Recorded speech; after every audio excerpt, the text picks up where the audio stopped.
Formula One heads away from the south of France and heads to the between Asia and Europe. Welcome to Baku and the Azerbaijan. It's the 6th stop on the 2021 calendar. So far, it's Hamilton 2 races to Max Verstappen, with the Dutchman leading the title off the trip around Europe. Next time, we're at the French Grand Prix for a double bill in Austria, with the Styrian and Austrian Grand Prix taking us there to the 18th of July Grand Prix Euro football. Then we go off for the Hungarian Grand Prix before the summer break, and another triple header with Belgium, Netherlands and Italy forming. Then we head over Russia on the 12th, Singapore on the 3rd of October before backing up that with Japan. Then on 4th, it's the a week later, Brazil for the Australian Saudi Arabia season ends at Abu Dhabi. Into Championship leads the way by just to Lewis Hamilton to 100 on Norris in third, points ahead of DNFing in Monaco's Valtteri Bottas. Sergio Perez completes the top 5, followed by Charles Leclerc and Carlos Gasly. Esteban Ocon completes the top 10. On the second, Bastian Vettel finally to his name in 2021, alongside Lance Stroll, Fernando Alonso with only 5, Yuki Tsunoda on 2, Antonio Giovinazzi still on 1 point, and no points on the board for Kimi Raikkonen, George Russell, Nicholas Latifi, Mick Schumacher or Nikita Mazepin. In terms of the Constructors' Championship, for the first time in a long time, it's Red Bull Racing leading the way by just 1 single point to Mercedes, 149 to 148. McLaren lead up next, 2 points ahead of Ferrari in the battle for third. Aston Martin a point ahead of AlphaTauri, who's a point ahead in turn of Alpine. Then we get Alfa Romeo Racing only on 1 point. Williams and Haas, sadly, still on none. It's time for the first race for the 2021 Azerbaijan Grand Prix here in Baku. Let's take a look around the Baku city circuit here for the Azerbaijan Grand Prix. 51 laps ahead of us, 3.753 miles. Start the lap then. It's very important to get a long sweeping run down towards turn number 1. You're going 8th gear, 345 kilometers an hour, back down 3rd gear, 130 kilometers an hour. Rise up towards turn 2. It's yet another 90-degree left-hander.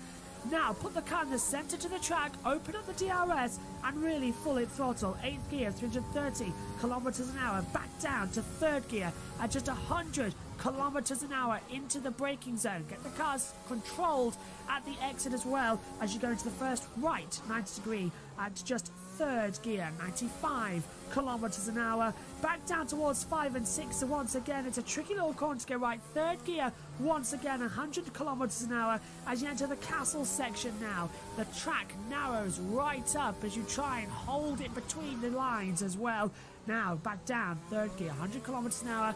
Now literally thread the eye of a needle up throughout the castle as well. Jump up the hill, 3rd gear all the way up, drop to about 95 kilometers an hour, and then really let the engine sing as you rise up.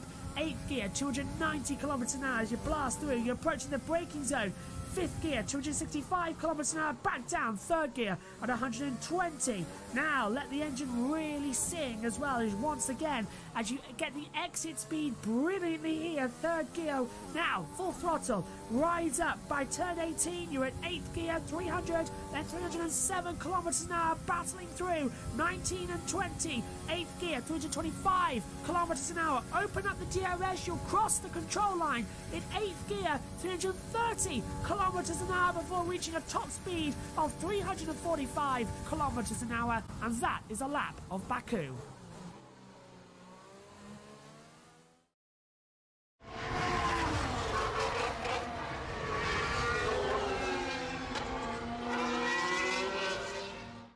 Hello everybody and welcome up to the commentary box for the first practice session of the 2021 Azerbaijan Grand Prix here in Baku. Just have to move the table a second so I can get the ox lead that's been trapped in between 20 turns around this circuit. Lap record is at a 1 minute 43. And we've seen action zones here over the years. How about 2018? Ricciardo versus Verstappen. If Megan was in the box, she'd be saying rule 1, never hit your teammate. Unfortunately, it happened a year earlier with Racing Point as well. Perez versus Ocon, and Perez having to retire from the race. And down at turn 8 in the Castle section, a lock-up in qualifying 2 last time out in 2019 put Charles Leclerc into the wall. Tyre compounds here are always key as well. Pirelli have brought the C5, C4 and C3, the same tyre compound they brought from the previous race in Monaco. And hopefully we're now up and streaming quite correctly as well. We've had major internet issues in the first build-up to this show as well. I guess you could say easily to blame is the Virgin Media as well. But welcome, good morning to Brad, who's pointing out that the stream was lagging so much. Yeah, we noticed that as well. I had to run in and rush out. Not great when you're not feeling 100%. Edgar saying, hi, I'm the only with audio and visual issues. No, you're not as well. It was an internet issue as well with Virgin Media earlier on in the session. I had to rush in for 2 minutes, change over everything and make sure that it's all working correctly. And hopefully it should be smooth. We've got another 2 minutes 23 seconds until the green light goes on for the session. Alongside me in the commentary box, as you can see, is Ian Burge. But you're buried on one channel as well with so much. As we say, good morning to you. Good morning, Dad. Buried? What do you mean? All the graphics had popped up as well on the screen when we came up for the commentator sign. Yeah, don't suppose you saw that, but good morning. Why are Alpine 5th and 7th heading the constructors? I don't know. That sounds like they've had a graphical issue the same as us. I wish you could see the commentary box desk at the moment. The aux cable is flying around everywhere. And where's Megan when you actually need her as well? She's in bed. Yeah, typical. She's only left school, a week and a half ago, and she's already... She left school a week today. A week today, was it? Yeah, and she's already not helping out. Megan will be here for free practice too, and she's on reserve for FP1. That's because, as you all know, if you watched yesterday's preview show, I had my second COVID shot yesterday, and I'm not feeling great at all. I've got a massive headache and feeling very sick, so it's a miracle you've got me at all. And I'm shaking. I'm shaking as well, and I can't control that shake as well on my arm, so not very good as well. So like a high fever. But there's the Drivers' Championship if you're watching along with us. Did I put Alpine 5th and 7th in the standings on the board? I think I have. I'll correct that for FP2. That's annoying. As well, I think that must be something I might. Well, that's because I'm not well setting everything up either. But really, yeah, I hadn't noticed. Yeah, well, I wish having a go at everything. Megan should have been in commentating on FP1 instead of me. But so yeah, well, did she know that? She did know that. Yes. When? Last night, I told her that she'd have to be on reserve because I don't think I'll be well. But yeah, my notes are on the way as well. They've been printing out. It's been all chaos this morning. Welcome to the happy life that is here. Yeah, not really great at the moment, is it? It's not that warm here. You want to turn the fan on? Yeah.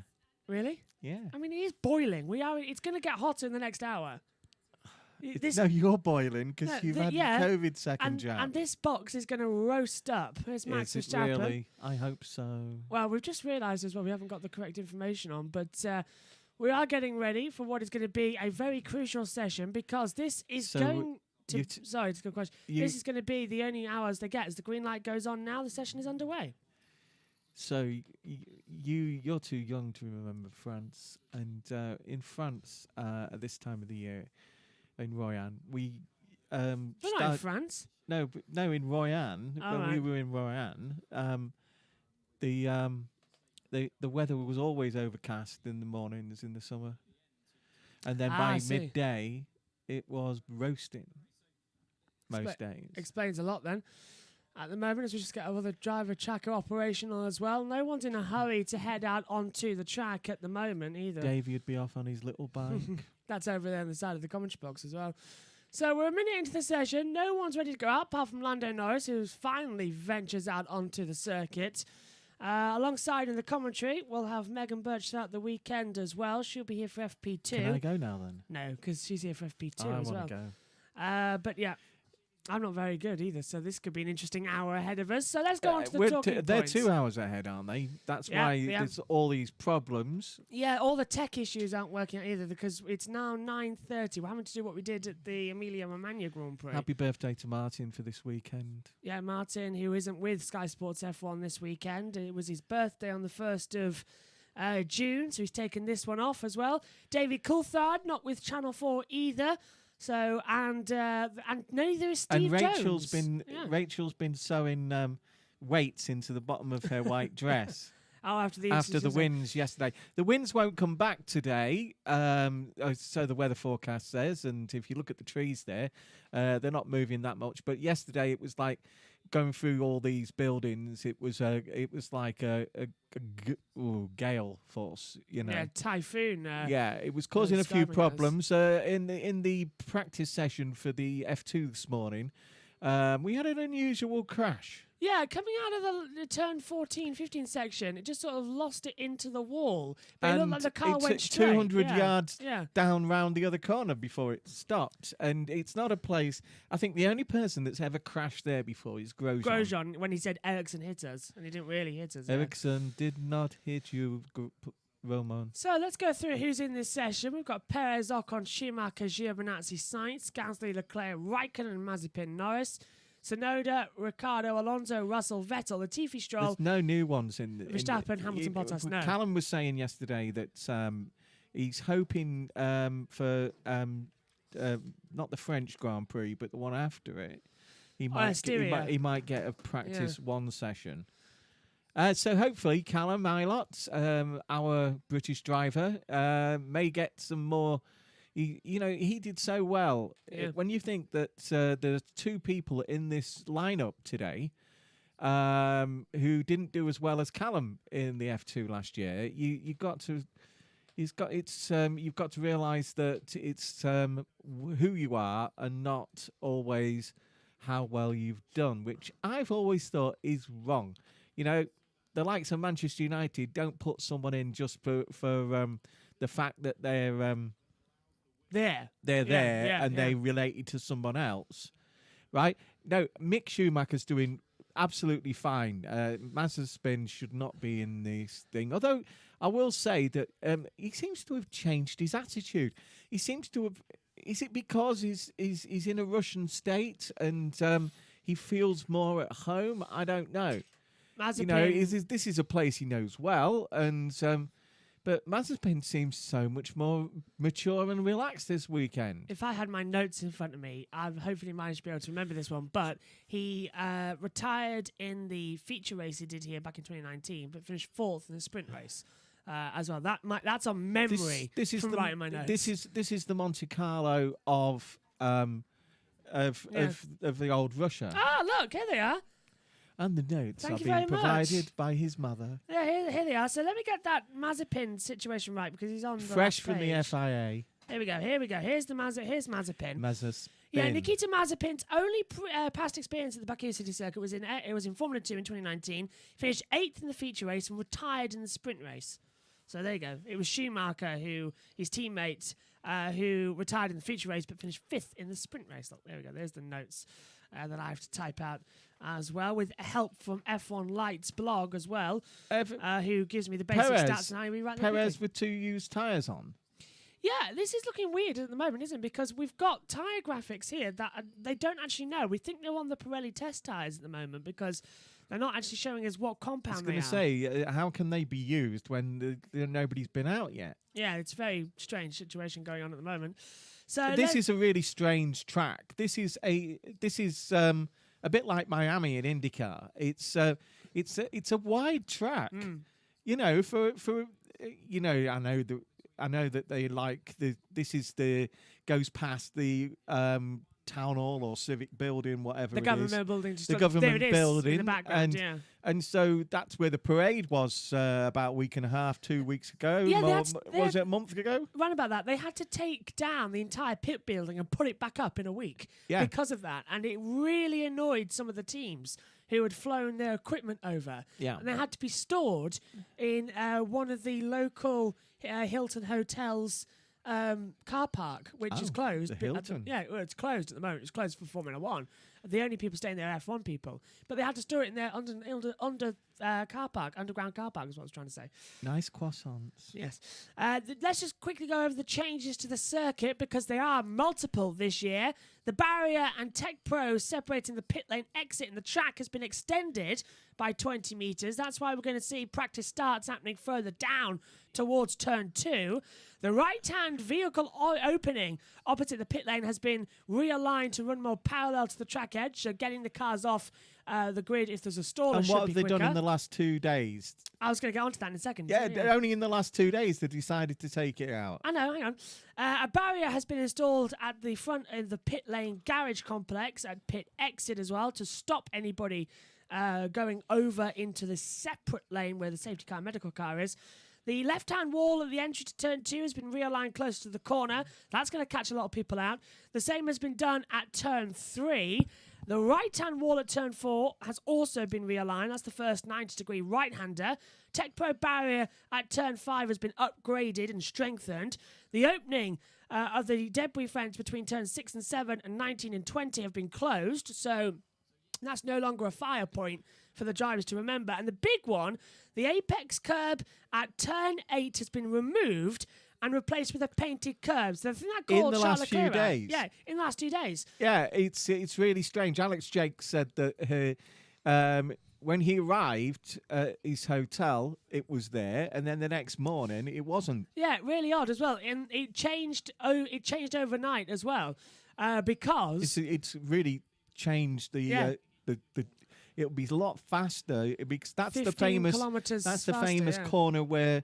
Leclerc went I'm in the wall, sorry, yeah. I'm so stupid. Yeah, Leclerc put it in the wall. Leclerc put it in the wall and said those words. And as well, with all this as well, with the new, now it's painted as well. There's no sausage curb on the inside, as you say. It's not going to be firing off into the wall. Pierre Gasly was asked to... strolls off at turn 16, downhill section of the track.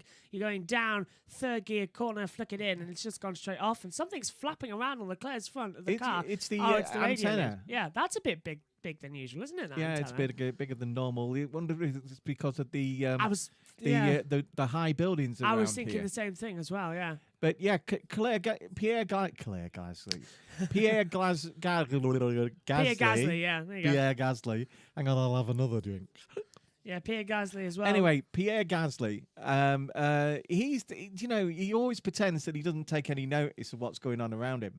But he was asked 5 questions by Rachel Brooks about famous Baku radio transmissions. And he got everyone right. And he got the years right as well. That's so, impressive. That is, That's very impressive. Pierre might look laid back, but he's really taking it all in. I'm really impressed with what Pierre did then. You've caught me off guard there. Let's find Pierre Gasly's notes somewhere. On guard.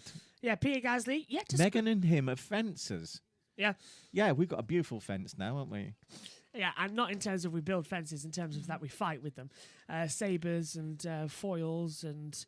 I can't remember the third one, so sorry about that. Pierre Gasly. Well, that's good fencing, isn't it? I can't remember the third. Epee, there you go. Epee who? Well, to be fair, my brain is a bit scrambled this morning. So. Scrambled eggs. There's Pierre Gasly, yet to score a single point in Baku, finished 12th in 2018 and retired in 2019. He's also yet to start above 17th position here. So the fastest time in Q1 in 2019 before being excluded for exceeding the maximum fuel flow limit.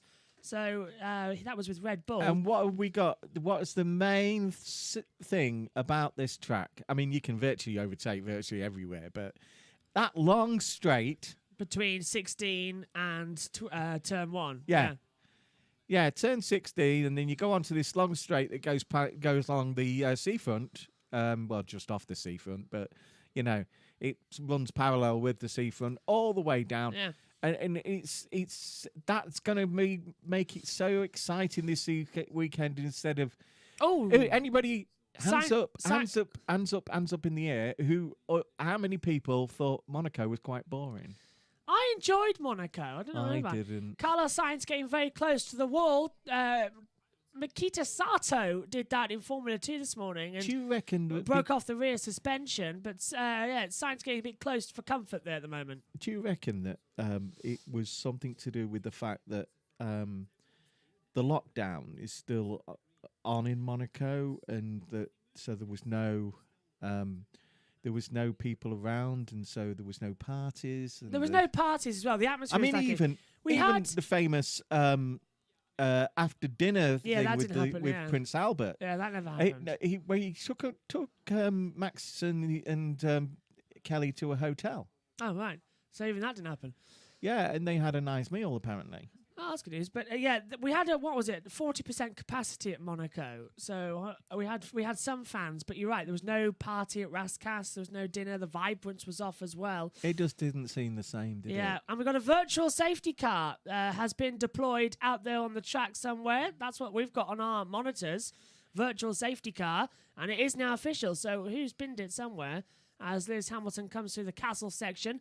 First chance he'll get to attack it this weekend, but he's slowed down by the VSC. Drivers must decrease their speed by 40% and no overtaking. But I can't see anyone. It's a test. Must be a test because our driver track is not working at the moment either. So that might explain, Edgar, why we are not seeing the correct tyres as well on the board. And it's a Marshall recovering debris. Something. There was a lot of problems in that F2 practice this morning. 2 spectacular crashes. One left a lot of stuff on the ground. But has anybody clipped something here? Because, Could have done, yeah. I thought they'd cleared all that. It looked like they might have just brushed the wall. Maybe something came off the back of Sainz's car. Amazingly pretty city. I always enjoy looking at Baku as well. This is what's going to happen. We've got Kimi Raikkonen going past, but a Marshall right in the middle of the track. And he's recovered something very small, but possibly puncturous. It looks like a spring. That's interesting. I'll tell you what, he's doing well there, because, I mean, that slowed down. Yeah. Nothing on race control apart from the virtual safety car. That was nothing. That was very impressive from that Marshall. Yeah, especially the parkour. We have a driver tracker on the screen. So their driver tracker's working. Let's see if ours is, because we get our driver tracker from FOM, as well as our live timing from them as well, obviously. But our driver tracker isn't the F1 app; it's the actual one. Paid the bill. Please pay immediately. Well, this is their pure data feed, so we shouldn't need billing for this one. But nothing at the moment. I was joking. Well, the bill actually does come into fact with the iPad and the laptop and that one over there. But that one doesn't need it, and still no sign of a driver tracker working, unfortunately. This track as well, just talking about it, always reminds me of a key. That's the handle, and there's the key. Look, if I show it to the camera as well, always reminds me of a key. It's very interesting, and I haven't put my notes on that with the speed yet. That was dead interesting. Yeah. Uh-huh. Talking about pit lane as well. Are you back talking on Radio Norwich? What do you mean back talking Radio Norwich? Well, that was very Alan Partridge, wasn't it? What, looking like a key? Yes, very well Alan Partridge. No, if anyone's Alan Partridge, it's definitely Ted Kravitz. Goes up to Sebastian Vettel during pre-season testing and said, "Do you want some cheese?" Never mind. Well, yeah, and Sebastian liked the cheese. Yeah, he never ate it though because it was out in the sun all day. But he would have had some as well. That's the thing. Yeah, Sebastian very liking it. Also, it's Hamilton fastest at the moment with a 1:45.112. Charles Leclerc second. Lewis seems a little bit better this weekend. He's been sticking up for the Japanese tennis girl, and because he suffers himself from anxiety and things like that. Can you imagine the most brilliant Formula One racer of all time, and he has these personal problems of anxiety? It just proves to everybody that even with your commitment and that's needed for that you can still have some problems like that. And I think it's a marvelous thing, right, that Lewis is so open about it. I completely agree, because we've had, many people have also said as well, past F1 drivers said, the mental battles and so on. Mansell, most famously as well, admitted that he was at wit's end with Piquet and everything, and the disappointment. Everybody was at wit's end with PK. Well, yeah, but in terms but, of, Nigel actually had to be pulled away from him a couple of times, didn't he? Sorry, I had a yellow on the track. We've gone green. Yeah, what was it? Nelson rang. What was it? Emergency services or something or other, and said there was a bomb at Nigel's house, and the police stormed Nigel's house in the middle of the night or something or other. That's a story. He did all sorts of things rumoured to have done. We don't know if any of them are true. But so this is just what we've heard. Oh, it's Raikkonen. It's Raikkonen who spun down at the castle section PK at turn 7. Nelson PK was the senior. Was notorious for the tricks that he would play on other drivers just to get an advantage. And it nearly worked, didn't it? PK won. And of course, PK won the title obviously that year because Mansell broke his back at Suzuka. Of course, we still have Nelson's son in the F3 paddock. Yeah, the other, not Nelson Piquet Jr., the other PK out there as well, the youngest one, is there, and of course his brother-in-law, who is must be getting a divorce now. Must be Danny Kvyat. Danny Kvyat is gone as well, because Kelly has changed her allegiance. She has fallen in love with Max. I mentioned this in Monaco as well. If you're Danny Kvyat, you must have it buried in your down in your cellar. You must have a punch bag with Max Verstappen's face on it, because he took his drive at Red Bull, and then he took his wife and his baby and the baby at the time, because they were married, weren't they? It would have been a mutual decision. It happens, doesn't it? Yeah. But I will not be surprised if Danny Kvyat, who is actually here this weekend, as he's the test driver for Alpine. But yeah, so Danny Kvyat is here this weekend. Oh, is he? Yeah, I've seen him on the track walks. So whereas F3 aren't. So F3 aren't. Yeah. So I'd be very surprised if there isn't a punch in the face. But the PK family are renowned. Look what the other one did. Nelson Jr. Yeah. Nelson Jr. Infamous. Hamilton was just going over some dust there on a fast lap, and he almost lost the rear of the car. So this second section's going to be slow. Megan says, "Don't mention the fact that Nelson Jr. was trying to help Alonso." Yeah, Megan will be in the box. So this is why, if she was here right now for FP1 as well, it'd be interesting. He put his car into the wall. Yeah, deliberately as well. Yeah, that was the thing. And it got himself and the Benetton chief suspended for a bit. I also suppose we must say, because it was in the gap between Monaco and now, that we lost Max Mosley. Between now as well, former president of the FAA, Max Mosley, and that was sort of the beginning of his departure, wasn't it? Because he had prime example of a son doesn't have to be like his dad. Yeah. Right. Yeah. Max he fought for everybody. You know, he when they had this thing with the News of the World, he sued them and won. And he sued them and won, but he also paid for other people to sue them.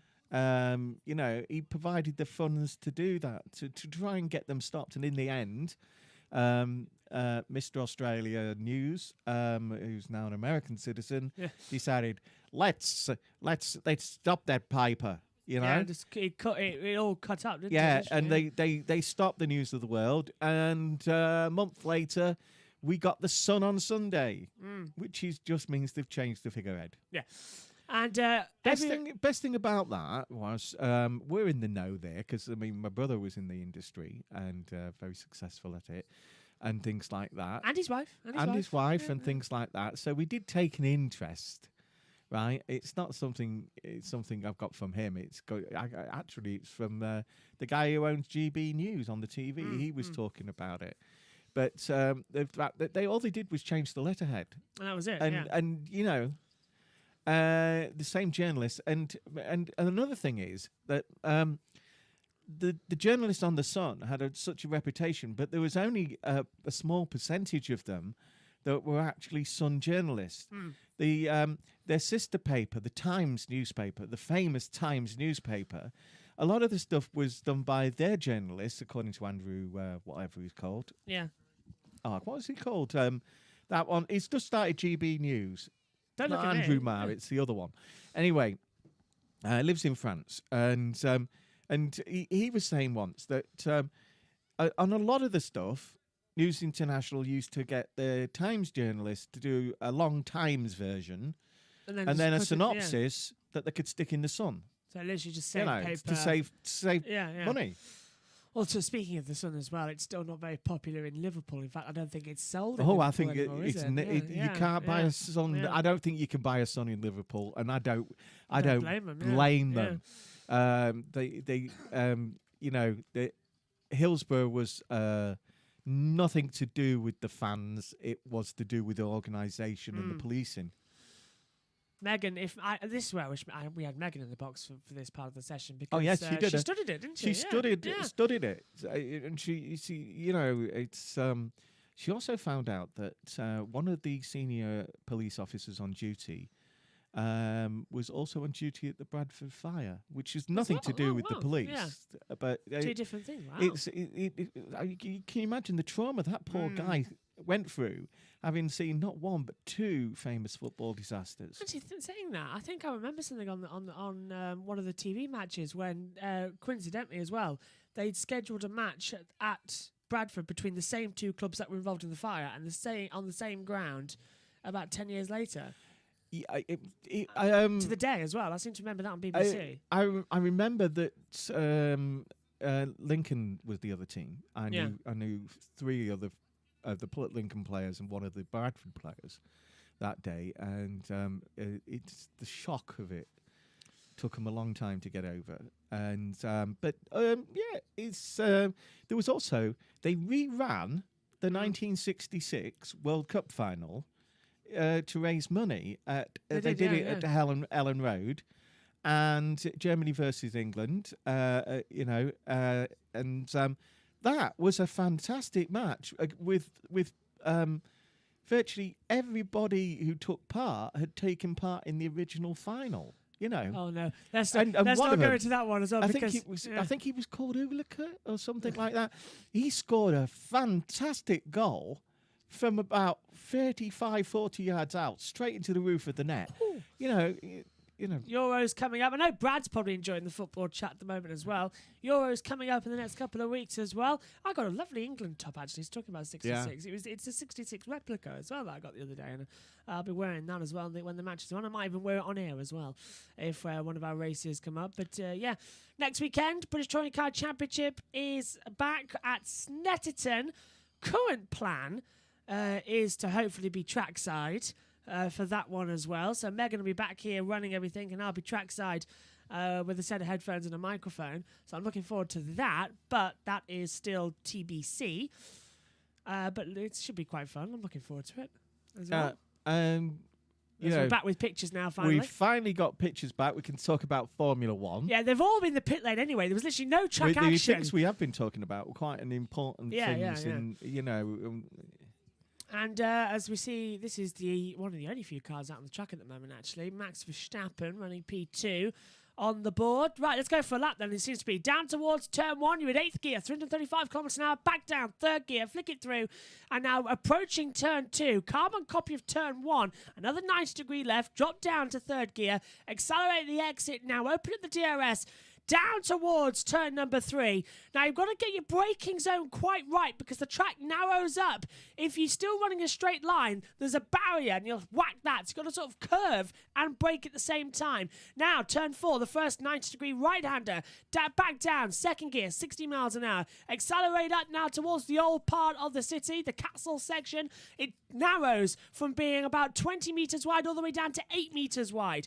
Back up now. This is the section of the track I absolutely hate. The drivers hate it as well. 1st gear corner, late apex. Don't put it into the wall. Now it's pretty much single file through the 8-metre 1st gear castle section. A lot of speed actually up the hill. 15 kilometres quicker than what we'd expect. Now you're back out into the modern part of the city. Round turns 13 and 14. Flat out 8th gear, 330 kilometers an hour. Back down to the brakes. 3rd gear. Flick the car in late for turn 15. Don't go into the exit. Drop downhill. Carry the speed. Lightly come off the throttle. Put the brakes on 3rd gear. Flick it again. 90 degree to the left. And then just full throttle, as you said earlier, Dad. Back down this long straight. And now you'll get the toe as well, so you can get closer to the car in front. You've just passed the DRS detection zone there, and now you're hammering it down in about 5, 4, 3, 2, 1. You've already got the DRS. Open it up, straight down, and across the line for a lap time. And it's 2/10 off the fastest time, but it's a 1:44.038 for Verstappen. Big purple in the middle sector there. Yeah. So that's a lap of Baku. And it is a great track. And Edgar pointing out as well that Red Bull rear wings flexing on this track. Yes, they are. And I think they've been strengthened a little bit because because the FIA have put little dots to measure like it like a line in a line, right? And Wingate. That's what we're calling it, are we? Wingate. Finally, we've got a Wingate Road. Yeah, we have. Yeah, but Wingate, because you see, if people are not up to the speed with it, right? Mercedes have challenged the fact that Red Bull's wing flexes so much at high speed, especially when it's open. And they've counteracted it by saying, well, so does Mercedes' front wing. You know? So from next Grand Prix, there are new rules. That's Verstappen just been told purpose. And the interesting thing is, right, and this is why I think that the front wing of the Mercedes and the rear wings of quite a few of these they're all cars have been strengthened up for this Grand Prix because the FIA put little dots so they can measure it with the rear-facing camera and the front-facing camera. And just see exactly what's going on. And you, at the worst, you could see people eliminated for breaking the rules. Now, it's interesting you mentioned that as well because you reminded me that yesterday, Joe Bauer, who's the F1 technical delegate... And we have one down the thingy. It's one of the Alpha Touris. Yuki Tsunoda has gone off. That's brought out the yellow flag. Well, it hasn't actually. That's a weird one because in F2 this morning, it took one lad. It's turn one. He was pushed back and then he couldn't start it. That's getting really hot. Hang on. It's Austin Powers' moment. It's down at turn 4. Yeah. And the car's stuck sideways. And this is now going to be the Austin Powers. So you need a virtual safety car and you need the lads to run out from the side, push him backwards so that he can actually... we did see a couple of people, because this is the smaller of the enclaves. Yes, yeah. Right? Especially in the larger one, somebody did think... Isn't that where... McGonathan, yeah. Yeah. He did a little spin round. Yeah. Oh, no, that wasn't... But I think this... Yeah. I think this is... that was a lazy. Tsunoda, Team Radio. That was you. Why aren't we getting the Team Radio? There you are. But that's it. The one who did this little spin around was No, Mr. Tsunoda, the next thing I'd like you to do is do a 3-point turn. You can do it in more than 3 turns, but... oh, come on, just put a little bit. No. Just a little bit more. Engine's cooking at this point as well. The brakes are cooking as well, actually. And, you know, the thing is, Tsunoda's got to wait for a clear bit of track. I'd like to tell you where that is, but unfortunately we can't see it with the driver tracker. Mazepin just went through all the engineers and the mechanics are going, please, because you're cooking it. Yeah, he'll be in the pit like, oh no, he's stuck. Now he can't get it into reverse gear. For finding reverse gear in a Formula 1 car, in a modern Formula 1 car, is impossible. And this is going to be cooking. Well, he's got it once. Yeah. He's done it once. Let's see if he can do it again, eh? He hasn't stopped the engine because we can hear it. So they've got to get this back out now. Yuki's stuck. That's Russell's radio we're hearing over our ears as well, being told there's a yellow at turn 4. As Tsunoda gets stuck, this might at least have to be a virtual safety car or red flag if they're going to come to that car. Concentrate, Yudi.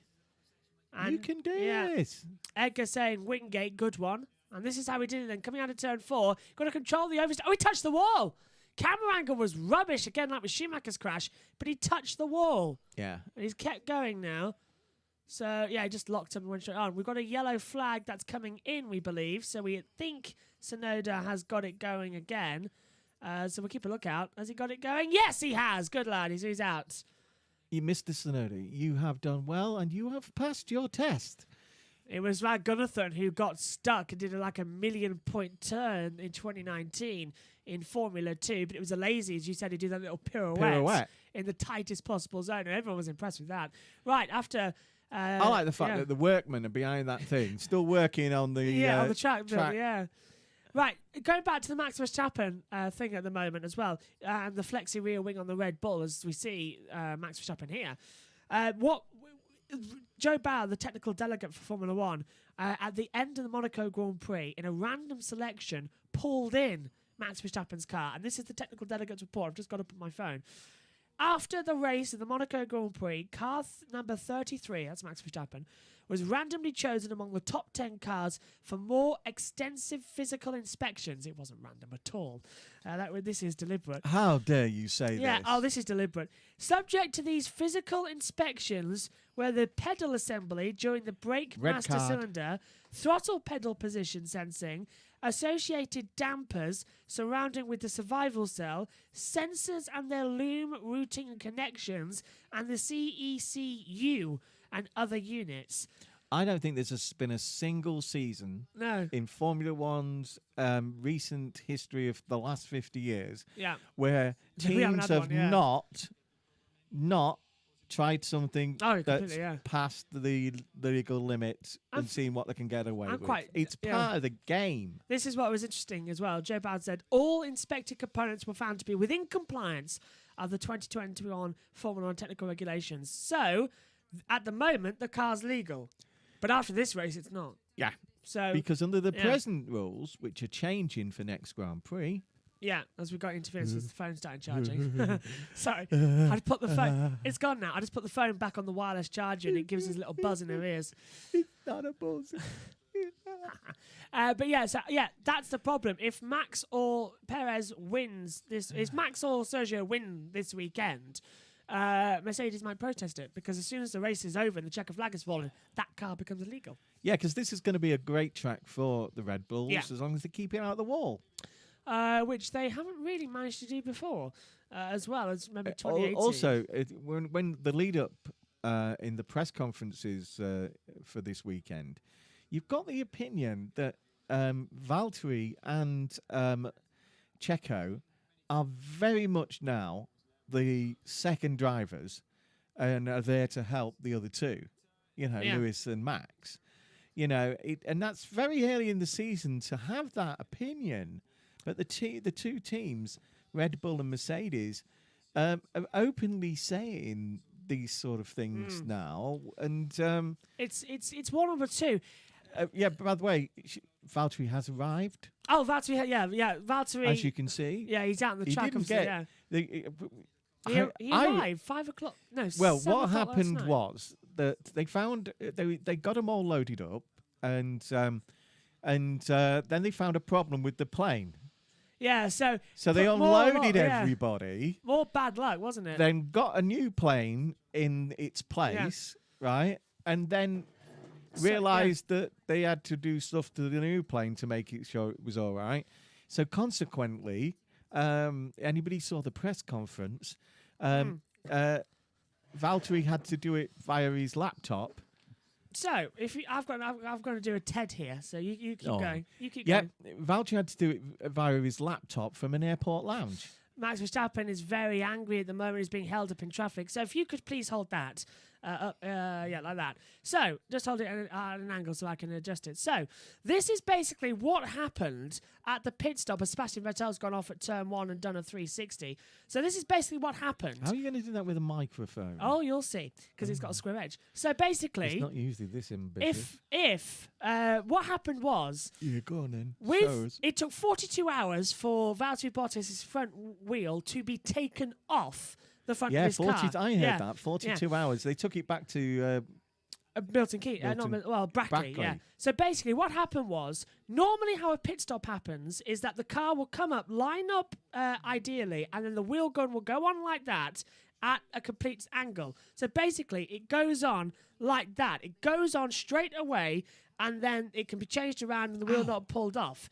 But what happened was Valtteri Bottas stopped in his garage at an angle. So if you would just keep that and adjust it like that towards the camera and just adjust it like that. So basically when the mechanic went on, it didn't go on straight. He had to tilt it to hit. And when he did it, it rotated round and it shaved off all of the teeth on the wheel gun, so it became smooth.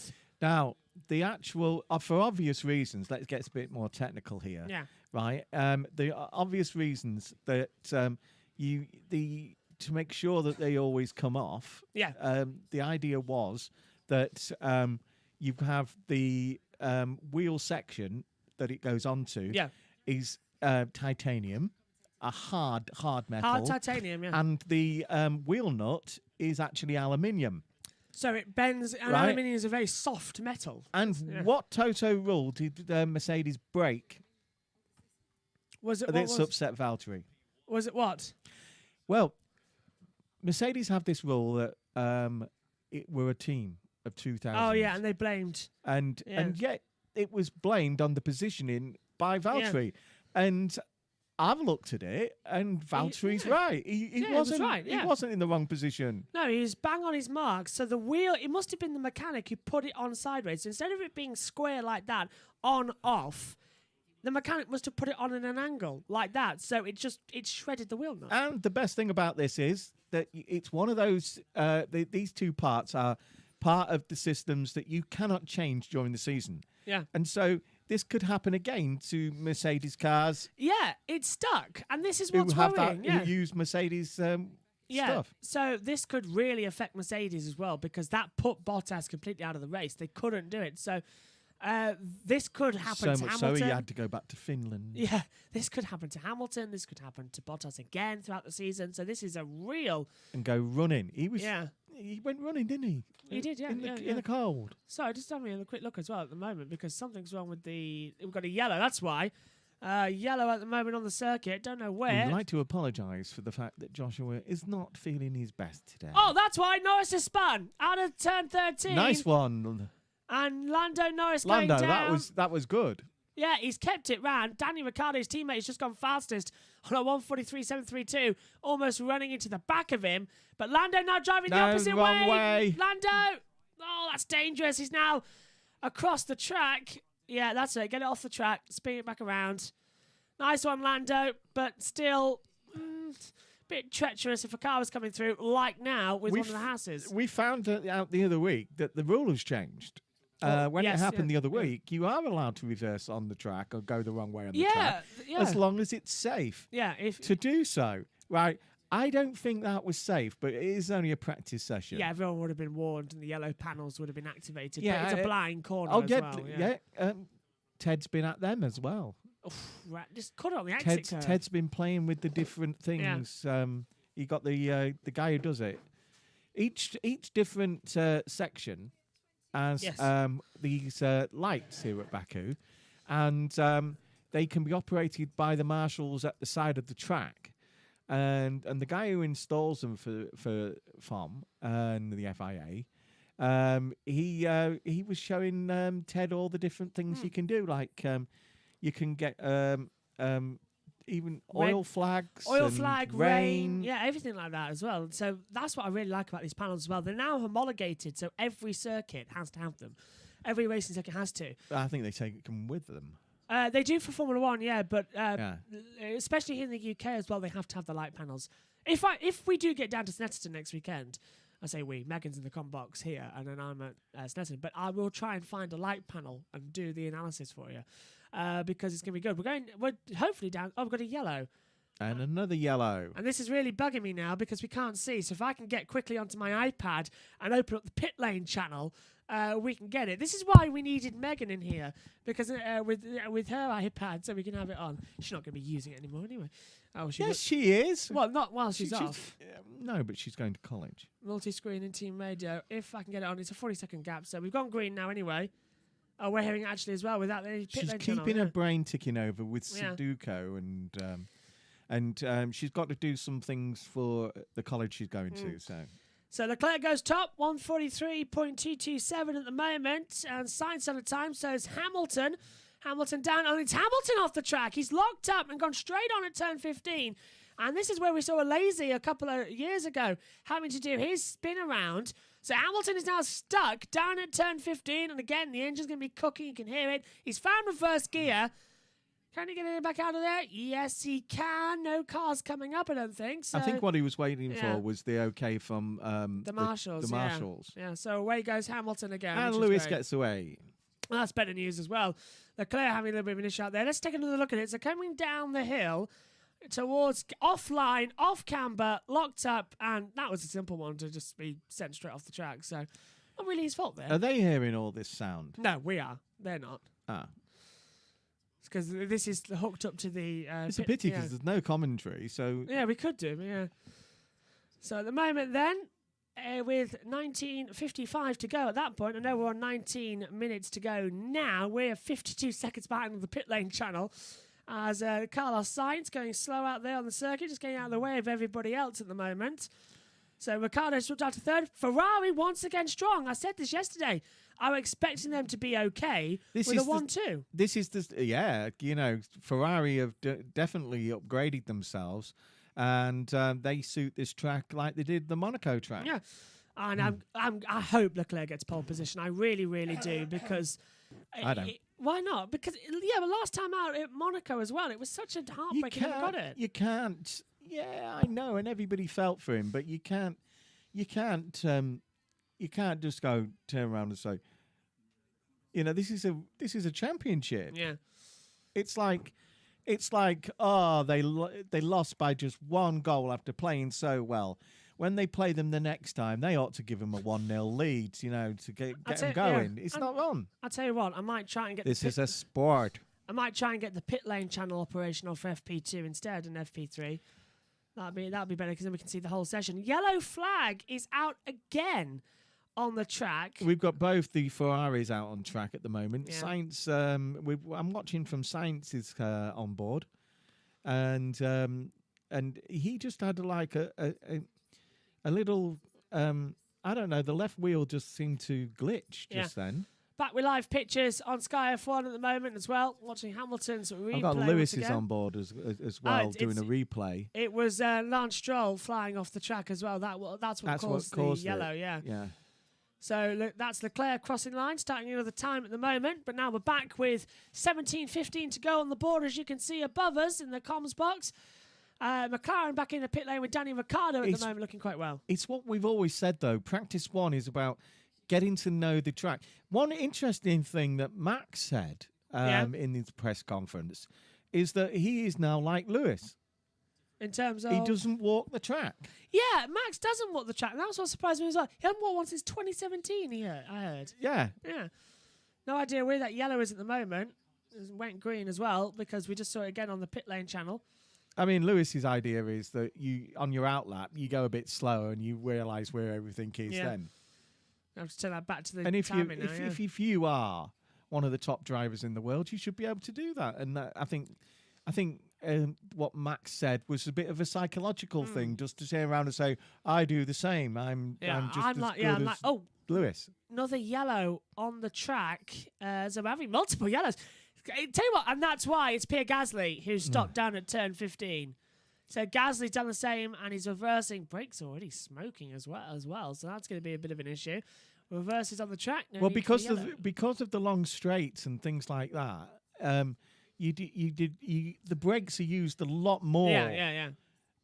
When you got to brake every few seconds, they don't. You're having to put a lot of pressure on the brakes, which heats them up very fast, but it also cools them down. So you're going to have hot and cold brakes at different parts of this track, and it's another thing that you have to think about.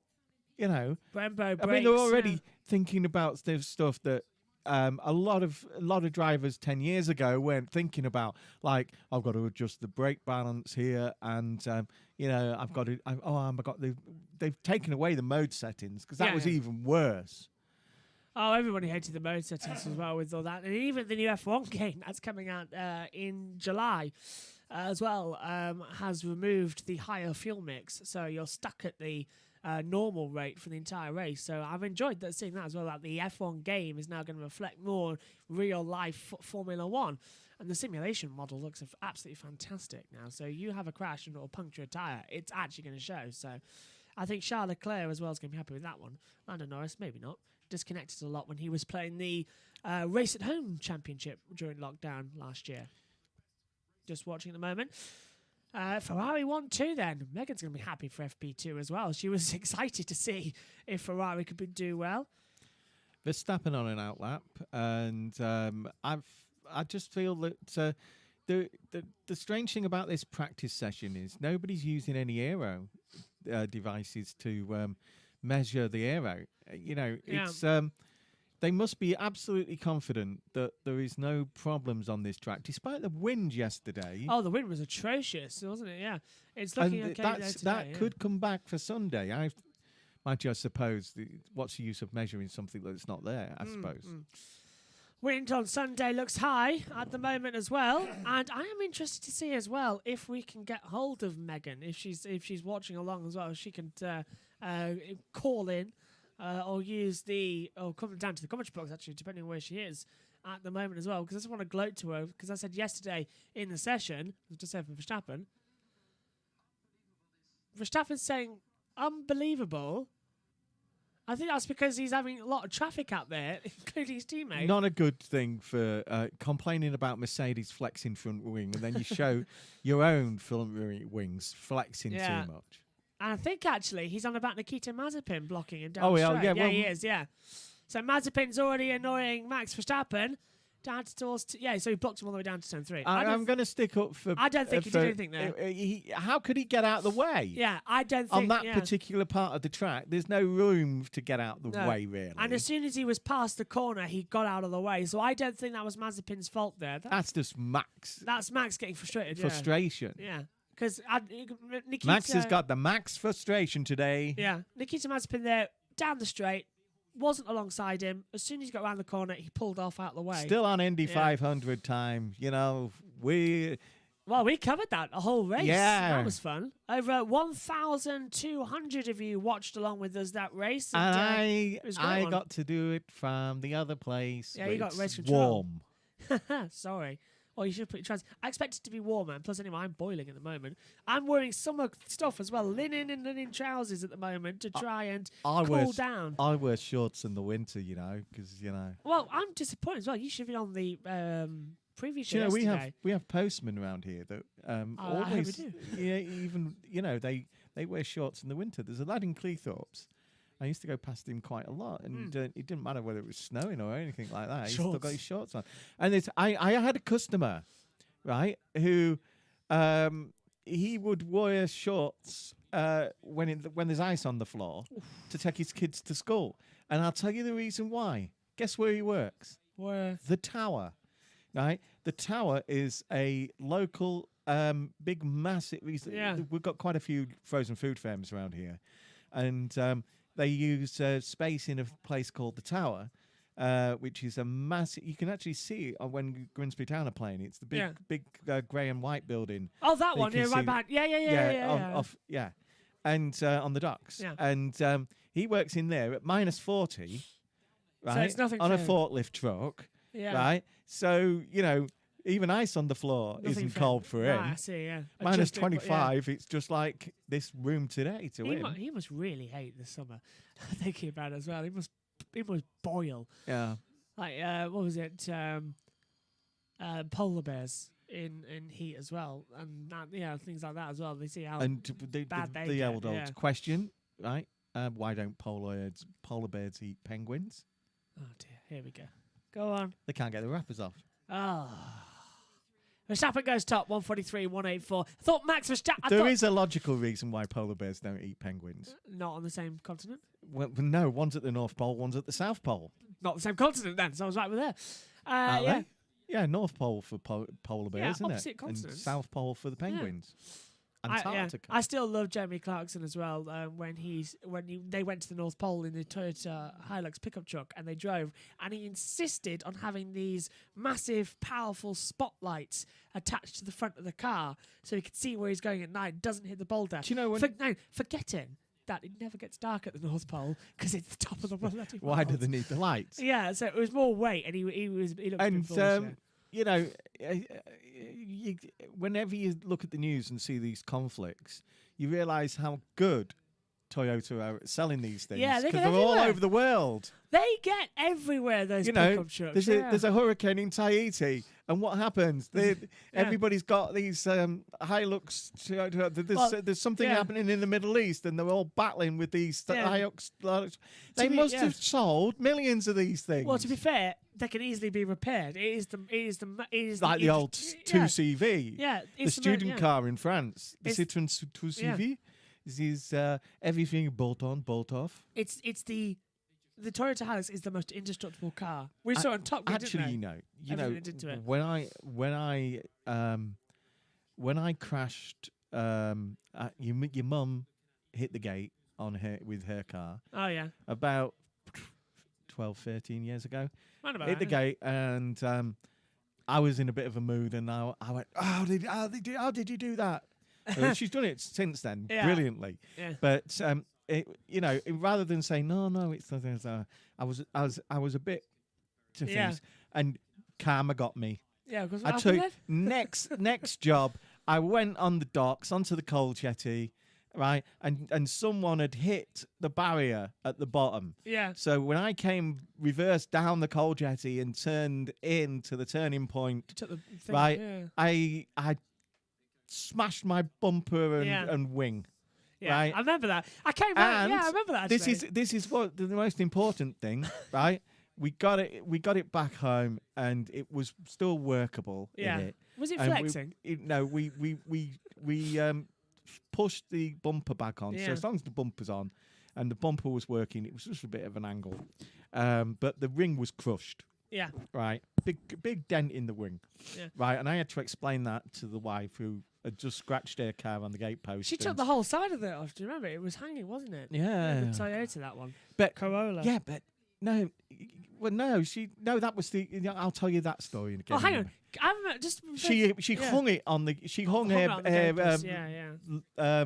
her big Espas on the gatepost. Yeah, that was there was somebody parked across the road, and it was hard to get in, and she managed to hang it on the gatepost. But and two Polish lads lifted the who were car working, lifted the car up using two jacks and pushed it and got it off the things. And Danny put a strip of thing on it, and then a few days later, he had it in and did a marvelous job. You couldn't tell it was done. And anyway, this is what I'm talking about, right? The old 2CV where you bolt on, bolt off. That was true of the Renaults, because the car I did mine in was a Renault Laguna. So Dan got the wing, right? Yes, go on. And I worked in the car while he sprayed it up, because it has to be left overnight. Yeah. He sprayed it up the same colour. And then when it was ready, he rang me. I popped up there, right? And it took him less than an hour to get rid of the old wing off, put the new wing on, instead of losing a day and a half or 2 days pay. Yeah. Right? Dan did fantastic. Yeah. Pit stop, and it was just bolted on. I mean, and then he put the inner wheel arch back on, and then the tyres back on, and then we're away, back working. I came home. Brilliant it was. Came home. Because he is brilliant. Came home that evening to both cars having a smashed up job. I mean, I did think, what the hell's going on, to be fair. Yeah. I mean, we once had a situation where both cars were broke at the same time, and 2010, wasn't it? I had to walk 4 miles. Yeah, I remember that to one of the things, then a further mile to the other place to get the spare parts to get them both back on the road. You were fitter then, of course. Yeah, I remember that. Yeah. I was a lot fitter then. I was a lot fitter. That was about 15, 16 years ago when Megan was a little. I remember that. Oh, God, yeah. Megan was a little baby. I seem to remember also, as we've just seen cars coming back in and out of the pit and doing some practice starts at the moment. Yeah, because there's nothing really doing. That's why we're rumbling. Yeah, this is the part of the session where it's becoming, with 5 minutes to go, they've all done their runs. It's just now practice start time. But yeah, we saw, didn't we? Can't remember when it was as well. Kelly and Jack had a problem when they came down here in that old Ford Fiesta, the gold Ford Fiesta. They hit a fence post, and I used Danny's magic. That's it, yeah. The T-cut stuff. Yeah. It's like a T-cut. It's what professionals use. Yeah. But yeah, it is basically a T-cut. It's over there somewhere. Is it? I thought it was in your mum's thing. It could be. It could be the fire extinguisher. No, I swear I've seen it. It might be in the. I think it's in the. I think it's in the. I think it's under the sink. I think it's in. Right. It's just alongside here. Look, I think it's where you see where that brown thing is. That's a tarpaulin. I think it's in the old wardrobe, which is now like a tool cupboard. Oh, there's a teacup in there. Yeah, I've seen that. Teacup, but this is the one that Dan uses, which is absolutely brilliant. And Jack went from being really worried about to not caring. things to going, oh, that looks all right now. Yeah, couldn't tell. It was gone. Yeah, but that's the thing. Theoretically, as well, you can fit 4 cars in our driveway. That's how long it is. Because if you include the garage, you can get one. You can get. In fact, thinking about it, you can probably get 2 cars in here. 2 small cars. Like, do you remember that little red runabout Mum had for a while? The Cinquecento. That's the one. She could fit probably 3 in here. 3 of them, yeah, because they're really tiny. Then you can get and fantastic on petrol. Yeah, I love that little car. Danny used to own that. Yeah, I love that little car. Danny It's lent us fantastic. it. Yeah, Because your mum's car was being mended. I loved it. And so much, she had it for about a week. Yeah. And I think it used £7 worth of petrol in the know. whole week. And it was a great little runabout. I don't know why we never got Whereas that. Totally, her American Chevrolet seems to use £10 a day. Yeah, it's a big gulp. But yeah, then It's a beautiful car though. You can definitely get 3 in from the carport to the garden, can't you? Because we've done that before. I don't notice that how taller your mum's Chevrolet is than most cars. Oh, of that car size. in the wall! It's Mazepin. As now he looks like he's gone in sideways into the wall. If you look, he's braked and just slam dunked it. That's a very unusual little tap with the wall. Yeah, but he's not done any harm. No damage at all. He's flat spot in the tyres. You can see this flat spot on the rear left. So and on the rear right now, the sun's shining on it. So he's skidded. He's turned in, probably skidded and across look, the track. when you get offline, how much dust is on this track? Yeah. Oh, we've got another yellow.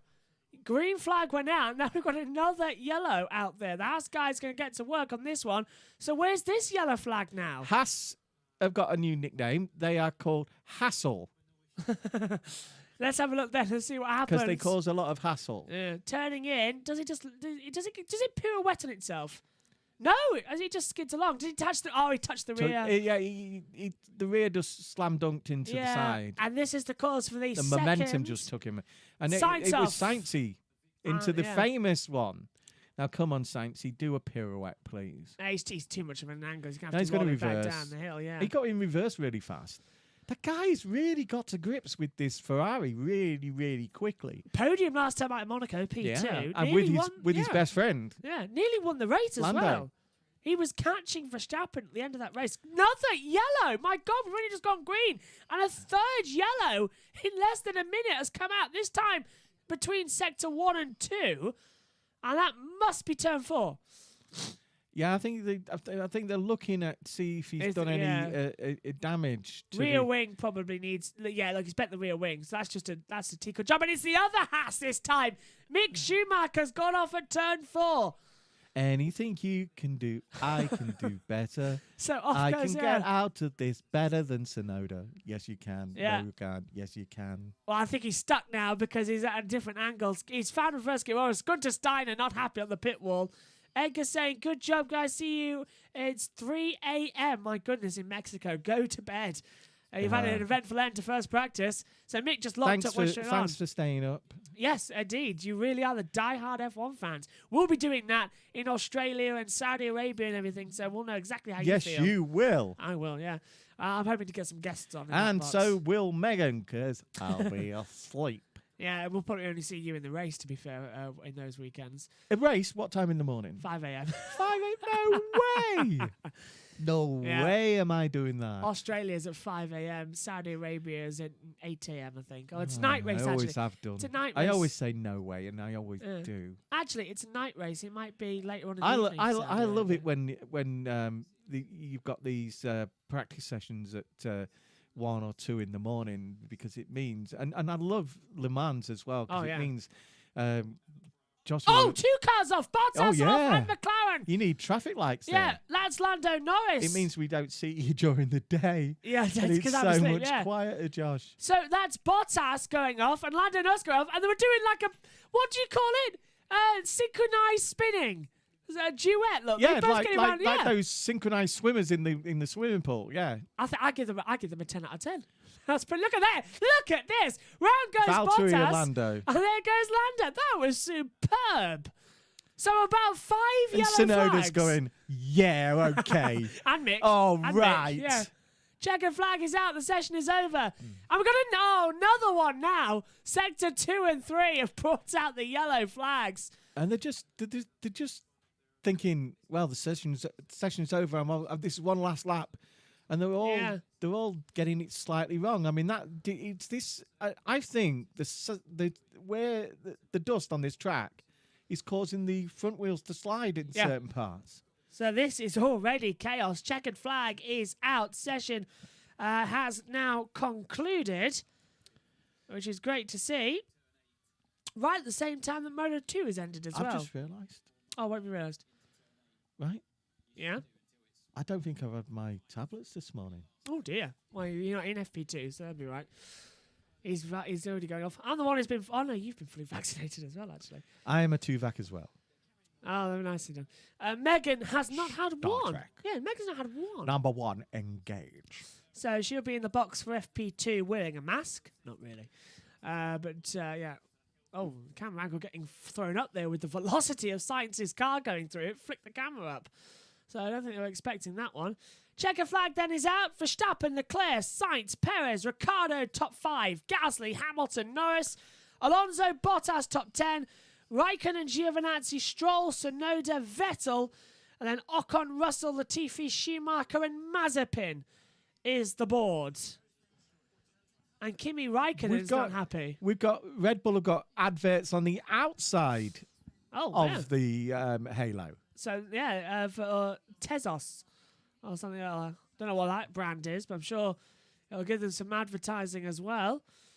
Perez in as well. So, great job, actually. I'm going to go and mock Megan by saying that I said Ferrari and McLaren would do well. Ferrari 2-3, McLaren 5-8. That's pretty decent for them. And we have got Red Bull, Ferrari, McLaren, and then Mercedes. Hamilton 7th, Bottas 10th. Terrible start. You can't do the old joke about Honda, can you, when it's cars, because it doesn't work. Why? When the MotoGP, you can say who's on the bike. Oh, yeah. Right? Yeah. But you can't go who's on the car. Yeah, it doesn't really work, does it? With Honda, it's pretty much like a unicycle of who's going where. So, session over. Not happy with massive degradation, I'm hearing. I think that's Verstappen. Sounds like Verstappen. So they're not happy. The tyres heat up so much on one section of the track and then cool down on that great big long back straight. straight. That's why after safety car restarts, you see them going for it as late as possible because you've got cold tyres, cold brakes into turn 1. 2018, usually produces really brilliant races back here. Yeah, I'm hoping it does. Oh, isn't that nice? And that's actually our title card for Free Practice 2, the Waterfall. Oh, really? Yeah, I was able to get around and have a look around on the game as well. I like the Waterfall in the roundabout in Miami. Oh, that's a great one, yeah. Long Beach as well, yeah. Miami Long Beach, yeah. How no one's ever gone in that water thing? I've no idea. I've no idea. That's the season finale now, anyway, for IndyCar, and you can watch that here on the channel as well. Session results just going through. We've already gone through them as well. Peacock have started showing everything. Yeah, and we mean everything. Everything. Yeah. So, yeah, we've got a lot of catching up Welcome back to Peacock, where I tell you Paul what. Tracy has gone to the toilet, and we have a video cam on him. They won't surprise me as well with Paul Tracy. I tell you what, though, as well, covering the Indy 500. Go away. What was it? We did an hour. That's a beautiful building. Look at that. That's the Parliament building, yeah. See, yeah, but look at the architecture in this city is absolutely. I know that Mick Schumacher was saying that. Right, on his outlap, he loves to look at the architecture because he's an architectural geek like me. So, at the moment... any of you that live in like England or France or some Belgium, especially England and Belgium and France, right, you've got all these high streets that look the same. But you look above, right? That's Above what they are, above the banner that says somebody's shoe shop, and see the architecture along most high streets is amazing. I do love this one in back here as well, and as for that, it's a complete mixture of old and new. You've got the beautiful new skyscrapers, then you've got the old castles and buildings in the market village. Rachel did this this interview with Checo yesterday because she's got the famous black and white dress on. Also, as Kim Ilmon pointed out, who's the F1 photographer, she walked the entire track in high heels. Unbelievable she did that. I thought she was going to change. In fact, here it is now. She walked the She walked the entire track Rachel, in high heels. Yeah, Rachel Brooks. The wind, everything Rachel wore yesterday blew like mad. Yeah. She's got a lime green skirt on, and it's just blowing like mad. Right. It was very windy. Is that wind due to continue? And we must Sunday? mention we've got one of our other W Series girls Jessica is Hawkins. Jess Hawkins, right, who actually trained with Rachel when Rachel was getting her racing license, and Jess has joined Aston Martin as their ambassador. And driver ambassador. And also news is great news for she'll get close and she'll be able to learn about things, and hopefully that's two of our W Series girls that are in Formula One and in just getting a foothold. She's going to have to take some races off, though, I think, for W Series, considering that she will also be returning next week at Snetterton in the British Touring Car Championship. So two women on the grid at British Touring Cars next weekend. But it's great that Jade Edwards and Jess Hawkins. She's like an olden day Formula One driver. Yeah, she's fantastic. She's got her fingers in so many pies and doing so many different series. Yeah. And that's as she said, because of the pandemic, she's done one race. Yeah, that was the in touring 14 months. Yeah, that was the touring cars. That was the touring car race. At, I want to say Silverstone. Right, we'll be back then. She's very talented. Yes. And we're very blessed with our girls in W Series. They're very talented. Alice Powell's commentating on F1 TV this weekend as well, alongside Rosanna Tennant, making it the first female pairing in the commentary box to cover a Formula One race in history. So wow. they will both be commentating on the race together, and it's only them. And they've both got such a knowledge. Yeah. And you know it will be entertaining. Hang on, sorry, I've just thought of something. Will Buxton isn't there this weekend either. So Laura Winter's in the pit lane. So that's an all-female commentary lineup at Formula One this weekend. That's amazing. I just thought that, Susie Wolf will be absolutely pleased with that, who runs the foundation. Yeah, we've got Alice Powell and Rosanna Tennant on commentary, Laura Winters in the pit lane, and Lawrence Baratta's with Channel 4 this weekend. And Lee's hosting Channel 4. Wow. Yeah. That's unbelievable. Maybe Megan should have taken this session. Right, we'll be back at 12:50. Megan will be back in session 2. I think she'll do the introduction. We'll be back later. Thanks for your company. Can you put wheels on this chair? Yeah, off you go. Go on, Davros. Bye-bye, Davros. See you later.